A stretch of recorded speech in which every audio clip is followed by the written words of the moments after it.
ආයුබෝවන් innovation with Renuka YouTube channel එකට ඔබව සාදරයෙන් පිළිගනු ලබනවා.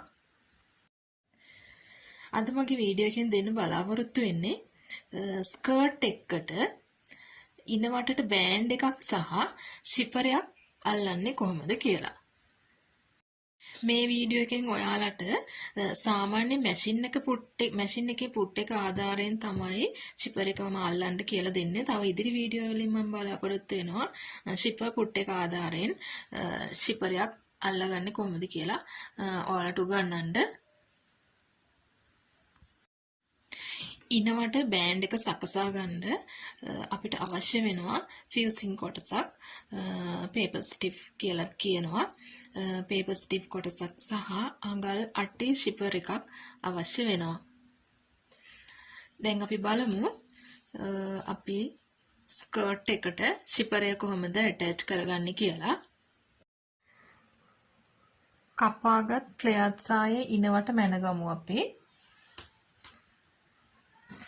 ඉනවට අඟල් 34ක් තියෙනවා.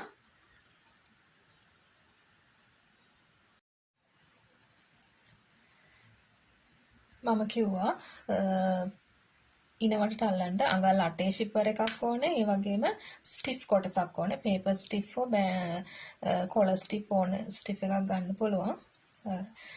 එතකොට පේපර් ස්ටිෆ් එකේ පළල වෙන්නේ මේකේ පළල අඟල් 1.5යි. දිග ගද්දී සායින් අපේ 34යි තිබ්බේ. 34ට වඩා තව අඟල් 3ක් වැඩිපුර සාය ඉනවට ගන්න. රෙදි කොටසේ පළල මේ තියෙන්නේ පේපර් ස්ටික් එක කවර් කරගන්න ගත්තු රෙදි කොටස. රෙදි කොටස අපිට අවශ්‍ය වෙනවා ස්ටිෆ් එක කවර් වෙන්න දෙපැත්තට අඟල් 1.5 අඟල් 3ක් අවශ්‍ය වෙනවා. මේ පේපර් ස්ටිෆ් එක අඟල් පළල 1.5යි. ඒ නිසා දෙපැත්ත කවර් වෙන්න අඟල් 3ක් යනවා. මැහුම් වාසි භාගේ දෙපැත්තට අඟලක් අවශ්‍ය වෙනවා. එතකොට රෙදි කොටසේ පළල වෙන්නේ අඟල් 4යි. මේ ආකාරයට ඕනම සායකට ෂිපරයක් සහ බෑන්ඩ් එකක් අල්ලගන්න පුළුවන්. පළමුවෙන්ම අපි කරන්නේ මේ පේපර් ස්ටිෆ් එකේ දිලිසෙන පැත්තක් තියෙනවා. ඒ වගේම අයන් කරා වගේ පැත්තකුත් තියෙනවා. දිලිසෙන පැත්තකුත් තියෙනවා. දිලිසෙන පැත්ත රෙද්ද පැත්තට තියලා රෙදි කොටසේ අඟල් භාගයක් මෙහුම් වාසි වලට ඉතිරි කරලා දිලිසෙන පැත්ත රෙද්ද පැත්තට තියලා හොඳට අයන් කරගන්න. පළවෙනියටම කරන්නේ අංශය පැත්ත මූට්ටු කරගන්නවා. අඟල් 6ක් ඉතිරි කරන්න අවශ්‍ය වෙනවා. ඉනේ ඉඳලා පහළට අඟල් 6ක් ඉතිරි කරලා ඉතුරු ටික උඩට මහ ගන්නවා. මේ ආකාරයට අඟල් 6ක් ඉතිරි කරලා මහ ගන්නවා. දැන් මේ ඉතිරි කළ කොටසට අපි ෂිපර් එක අල්ලගමු. මෙන්න මේ ආකාරයට සාය කොටසේ ඉතිරි වෙලා තියෙන්නේ. ඉතින් මේ පැත්තෙන් අඟල් භාගයයි දෙපැත්තේ අඟල් භාගේ නවලා ෂිපර් එක තියන්න ඊට යටින් මෙන්න මේ විදියට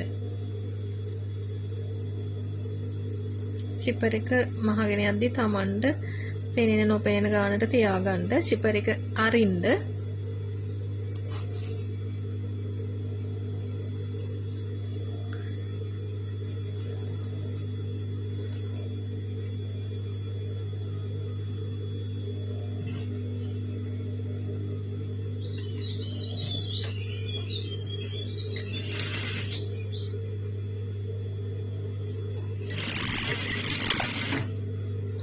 මෙන්න මේ ආකාරයට ෂිපර් එක පහළ ටික මහද්දි චුට්ටක් වහන්න ෂිපර් එක.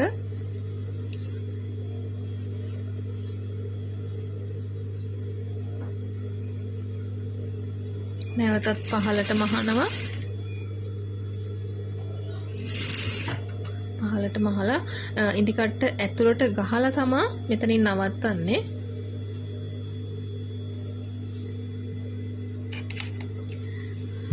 දැන් සාය පොඩ්ඩක් හරවන්න අනිත් පැත්තට හරවලා නැවත මේ පැත්තට මහනවා.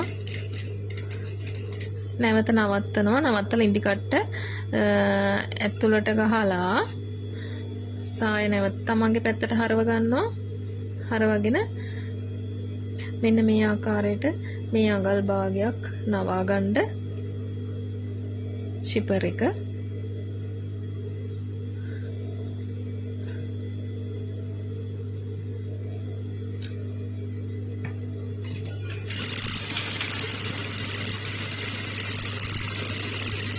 ඔන්න ඔය විදිහට ෂිපර් එක මහලා ඉවරුණාට පස්සේ මෙන්න මේ ආකාරයට තමයි තියෙන්නේ. දැන් බෑන්ඩ් කොටස මසා ගනිමු. මේ විදිහට දෙපැත්ත මහගන්න දෙකට නමලා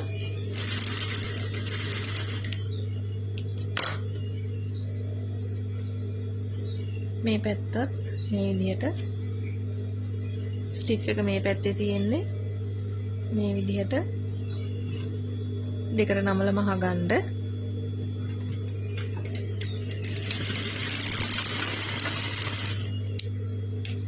මහලා මේක මේ විදිහට අනිත් පැත්ත හරව ගන්නවා. හරවලා ඉනවටට තියලා මහන්න තමයි තියෙන්නේ. මේ තියෙන්නේ ෂිපර් එක අල්ලපු පැත්තේ කන පිට පැත්ත.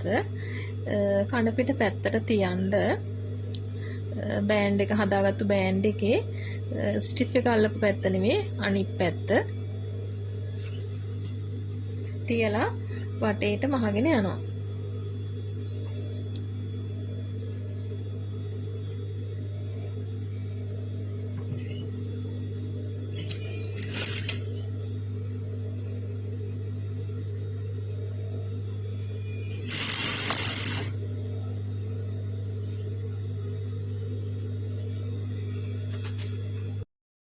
සායේ අනිත් පැත්ත පොඳ පිට පැත්තට හරවලා නවලා මේ ආකාරයට මහ ගන්නවා.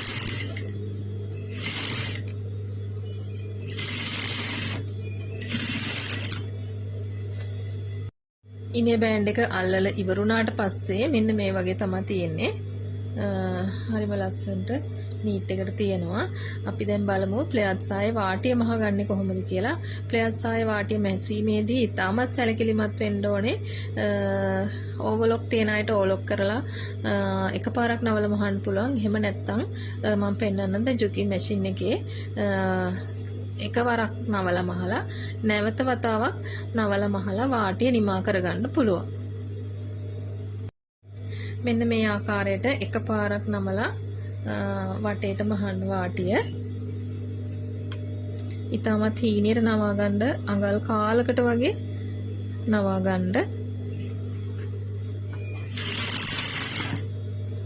මේ විදිහට එකපාරක් නවලා මහලා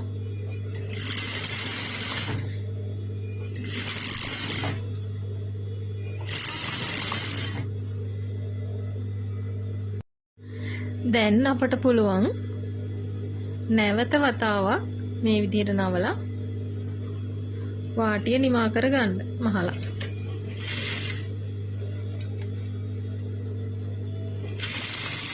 මේ විදිහට වටම මහන්න